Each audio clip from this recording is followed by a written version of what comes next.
अपनी बेटी की शादी कभी फरमाबरदार बेटे से मत करना, क्योंकि वो पूरी उम्र अपने घर वालों की फरमाबरदारी करता रहेगा और आपकी बेटी और बच्चे अपने जायज हुकूक के लिए तुरसते रहेंगे। फरमाबरदार बेटा कभी शोहर नहीं बन पाता, वो जिंदगी भर अपने वालिदैन का बेटा ही रहता है। शोहर बनने का हक वो कभी अदा नहीं कर पाता।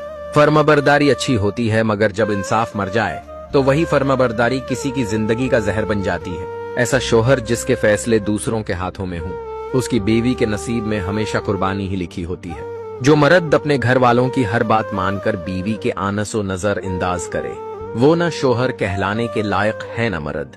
बेटी को फरमाबरदार बेटे के सपर्द न करना, क्योंकि वहां मोहब्बत नहीं सिर्फ फराइद की फहरिस्त मिलती है। कभी कभी बेटी को शोहर नहीं इंसाफ की जरूरत होती है, मगर फरमाबरदार बेटे के घर में इंसाफ का कोई हक नहीं होता। बीवी की खामोशी सब कुछ कह देती है। जब शोहर के फैसले हमेशा दूसरों की मर्जी से हों